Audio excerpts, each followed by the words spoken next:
ગૌચર જમીનના દબાણ દૂર ન થતાં શિવુભા જાડેજા દ્વારા ભચાઉ પ્રાંત કચેરી બહાર ઉપવાસ આંદોલન। રાપર તાલુકાના રામવાવ ગામે ગૌચર જમીન પર છેલ્લા ઘણા સમયથી ગૌચર દબાણ દૂર કરવાની રજૂઆત કરવામાં આવી હતી, પણ તંત્ર દ્વારા કાર્યવાહી ન થતાં અરજદાર શિવુભા દેસરજી જાડેજા દ્વારા આજે મંગળવારે સવારે 9 વાગ્યાથી ત્રીજી વખત ઉપવાસ આંદોલન કરવામાં આવી રહ્યું છે। જાડેજા શિવુભા દેસરજી ગામ રામવાવ ગામની ગૌચર જમીન વિશે લગભગ આજ 7 વર્ષથી લડાઈ ચાલુ છે અને હજી સુધી આ અધિકારીએ કાંઈ પણ કર્યું નથી। વારંવાર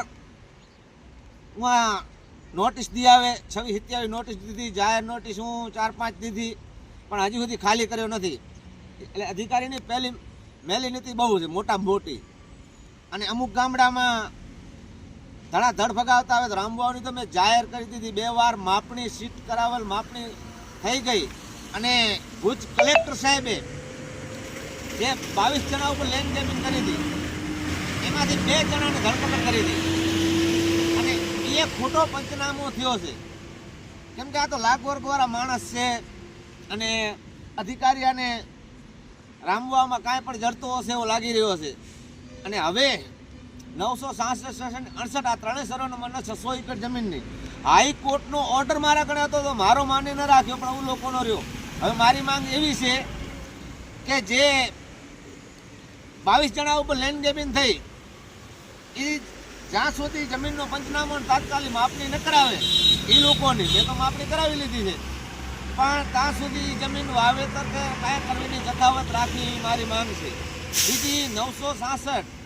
એ તાત્કાલિક ધોરણે જે નોટિસ દીધી બાકીના રહ્યા એને તાત્કાલિક ધોરણે ખાલી કરાવે, જો ખાલી નહીં કરાવે ત્યાં સુધી મારો અનશન આંદોલન ચાલુ રહેશે। અને મને કાંઈ પણ થયો તો પ્રાંત સાહેબને વારંવાર મેં દીધેલ છે અરજીઓ, અને 2 વખત હું આવી ગયો, પણ પ્રાંત સાહેબે ધ્યાન દીધું નથી, કારણ કે સાહેબનો હું એવો નથી કહી શકતો, પણ સાહેબ ખાસ કરીને ક્યાંય ભચાઉ તાલુકામાં, રાપર તાલુકામાં ધ્યાન દેતા નથી। ગૌચર બારામાં જ્યાં ધ્યાન દેશે તો અમુક ન પાડવાની જગ્યા, હું ભલે મકાન વિશે તો હું નથી જતો, પણ એ જગ્યાએ જે તોડફાડ કરવા ગયા છે, આ હાલની તારીખમાં રામવાવની જમીન ખાલી થવી પડે, નહીં થાય તો આમાં મારો મોત પણ આજુ ફેરે આવશે, તો જવાબદાર પ્રાંત સાહેબ, ટીડીઓ સાહેબ, ભુજ કલેક્ટર અને ડીડીઓ સાહેબ રહેશે।